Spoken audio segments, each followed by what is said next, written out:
Hi, everyone, and welcome to Ask Christa, the place where you can ask questions about how to work through business challenges and workplace issues. I'm Christa Dhimo, and here we are at episode 60 at just 8 months since launch. This episode concludes season 5, focused on career growth, so be sure to tune in for season 6, which will be about dealing with bad bosses. And poof, I've been there. Call to action, put your business or workplace issue question in the comments or visit my site to submit your question, askchrista.com. That's Christa with a CH.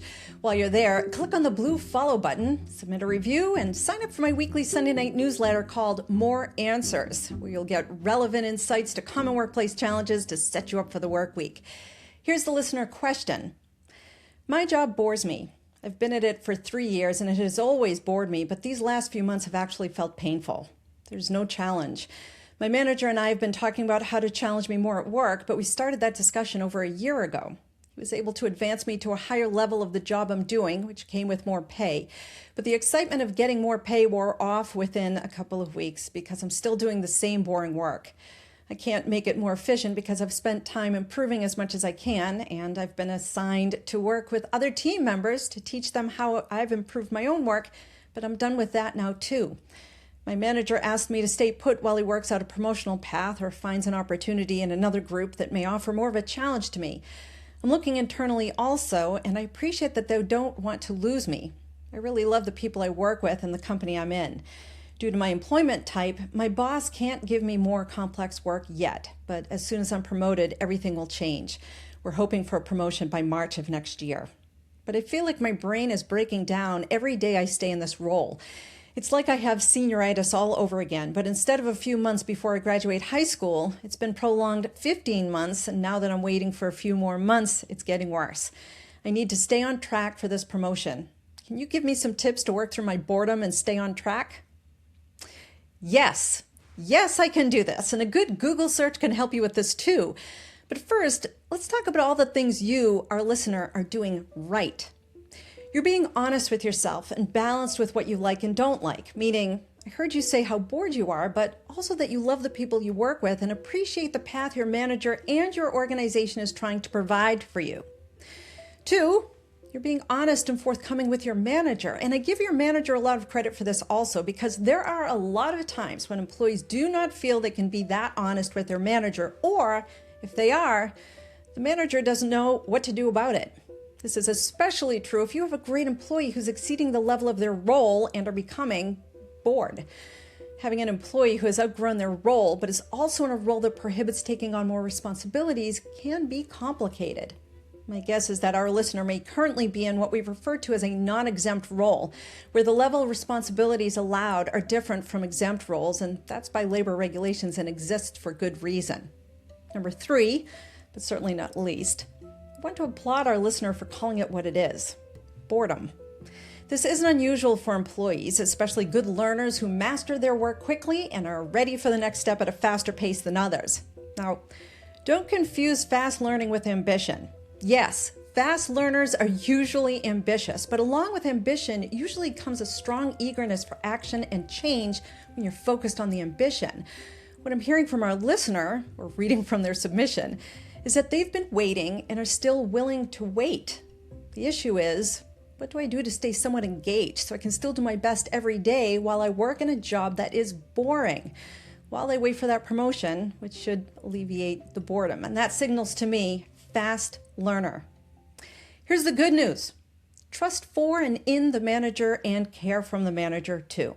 For those of you who have managers like this, you are fortunate. You're talking openly. Your manager is listening. They're doing what they can to pull the various organizational levers to keep you on board in favor of the organization keeping you, while also doing what they can to keep you engaged.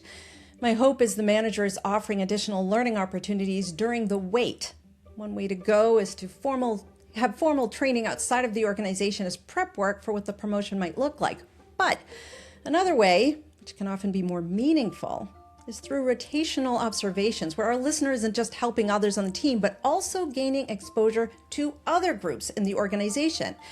Many times this includes sitting with other teams for a month to learn how other areas of the business works, or if your work status allows, Taking on some light and easy work, like taking notes during project meetings for 1 or 2 months in a project you've never been exposed to, where you can feel a small part of a different team while, again, learning how others do their work.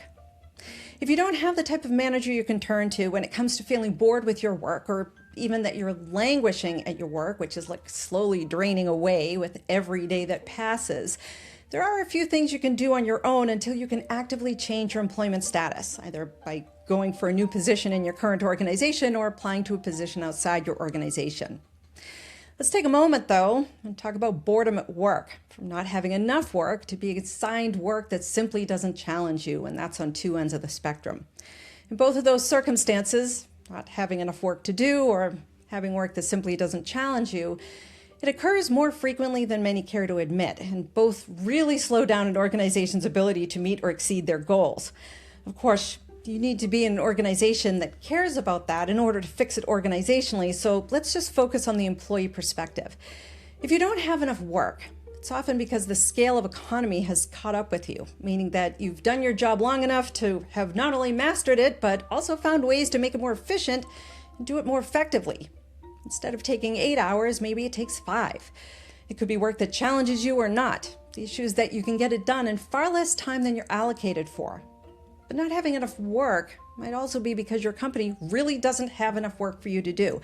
They've overestimated the work of your role, and anyone could do it in 25 to 30 hours, what you're given 40 hours to do. In either case, it can be a scary prospect to admit to anyone that you're under capacity and can take on more work.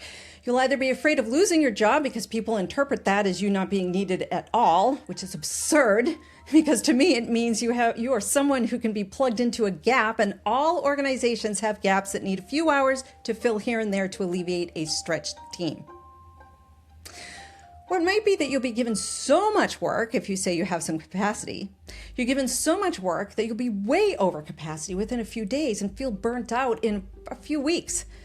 Neither one is a good situation, and so employees stay bored, under their capacity, waiting for the next opportunity to take them away, and they don't talk about that.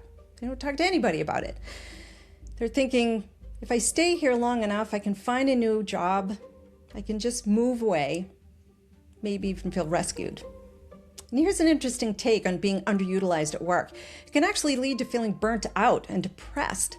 Your days are hardly fulfilled, and you're also isolating yourself to some extent to stay under the radar and protect yourself from being fired or being overloaded with new work. And that's not great.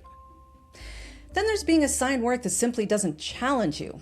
This is work that is within your capacity of your workday, meaning you're getting it done within the normal hours of a work week. But there isn't much to the work.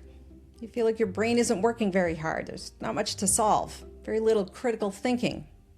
Boring work. That's not great either. So, if you feel bored at work and have a manager you can talk to like our listener has, do what our listener is doing, and also see if there are observational or small rotations you can take at work to spread yourself out just a little bit more until your promotion comes through.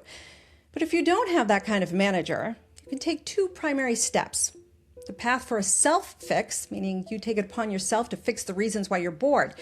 Maybe you start a part-time degree or professional certificate, or maybe you explore a few rotational opportunities at work, or perhaps if you're in a larger organization, you join an employee resource group, or if you're in a smaller organization, you determine ways to network within the organization and offer some extra support to other teams. If you feel you'll be at risk, if you admit you have extra time you can spare, then help out of service to the organization. But you're taking the initiative to fill in some of that time you have. The other step is a path for a work fix. And this requires at least one sponsor who knows you and your reputation for good work and dependability. The work fix is offering to fix something at your organization that you know you can fix in the spare time you have each week. You can offer your service by way of saying, I think I can find a few extra hours a week to address an issue that will make things easier for us. You gain the sponsorship to lead a more formal but time-bound initiative. Sponsorship is essentially someone saying, yes, I agree, and I'm willing to back you up to do this work more formally. Then you carve out time each week to lead some of that improvement work, and you do it like a formal project with a clear objective and bound by clarity of scope and bringing the right stakeholders on board, designing the work within a small team or maybe just you. then tracking your progress and reporting that out periodically. Yes, that's more involved. But if you're in a job where you don't feel challenged, that's probably exactly what you'll need to offset the languishing you've been feeling. For your resources located in the show notes, I've included and offered an article from Indeed's employer content team that will explain the difference between exempt and non-exempt employees. Most people have no idea that there are laws about those two classifications, and it's good information to have, especially if you're considering a future management position. Next up, an article from The Muse by Kyle Lee. It's from June 2020 and remains right on target. It's called, "I've got a good job, but I'm bored. What do I do?" The writer offers 3 suggestions, 2 similar but different from what I've talked about, which is a good thing. I offer additional resources to help you with additional perspectives. Last, an article by Ayelet Fishbach titled, "How to Keep Working When You're Just Not Feeling It." It was published in the Harvard Business Review in Q4 of 2018, and again, it still holds.